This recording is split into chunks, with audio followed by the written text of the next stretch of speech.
তো আজকে চুরি করতে এসে এমন একটা ঘটনা ঘটে যাবে তা কখনো ভাবিনি। তো কি ছিল সেই ঘটনা?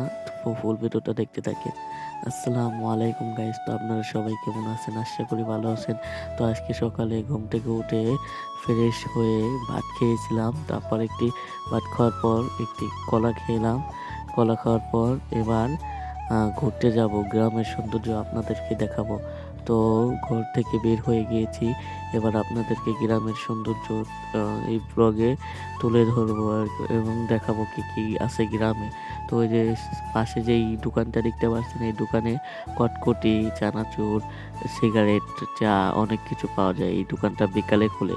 তার পাশে যেই এই ফার্মটা দেখতে পাচ্ছেন, এই ফার্মটা আমার নানা বাড়ির এ, এ, মামার। আহ, তো এই যে রেল রাস্তা দেখতে পাচ্ছেন, এই রেল রাস্তা দিয়ে আমাদের বাড়িও যাওয়া যায়, অনেক দূর দূরান্ত যাওয়া যায়। এখানে একটা স্টেশনও হয় নাই।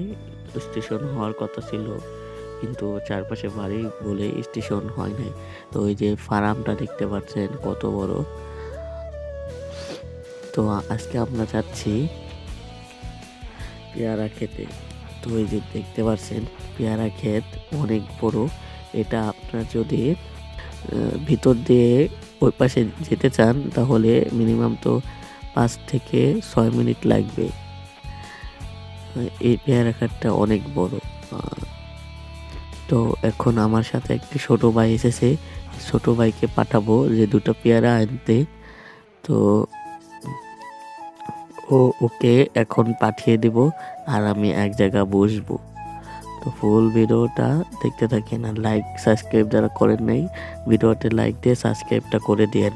আপনাদের জন্য খুব কষ্ট করে ভিডিও বানাচ্ছি। মানুষের সামনে ক্যামেরা ধরার আমার অতটা অভিজ্ঞ না, তারপরেও ধরতে হয়, কেমন যেন একটা আনইজি ফিল হয়। তো এখন থেকে হয়ে যাবে, রেগুলার যদি ব্লগ বানাই তাহলে অভ্যেস হয়ে যাবে। তো এখন আমি বসে বসে রয়েছি, ছোট ভাইকে পাঠিয়েছিলাম। ও দুটো পেয়ারা ছিঁড়তে গিয়েছিল, তখন এই পেয়ারা ক্ষেতের মালিক ওকে দাবত দিয়েছিল। তো দাবত দেওয়ার কারণে আমি তো ভয় পেয়ে গিয়েছিলাম যে ওকে আবার ধরবে নাকি। পরে না, উনি দাবত দিয়েছে, ও দৌড় দিয়েছে, পরে আর পেয়ারা ক্ষেতের মালিক আর ওকে ধরে নাই। তো বিকালে আবার ঘুরতে বেরিয়েছিলাম, দেখি এরই মাঝে ট্রেনটি চলে এসেছে। তো ওই রেল রাস্তা দিয়ে প্রতিদিন প্রায় 4-5 বার না হলেও 20-30 বার ট্রেন যাতায়াত করতে থাকে। ট্রেনের কিছু ক্লিপ নিয়েছি এই ভিডিওতে, দেখেন।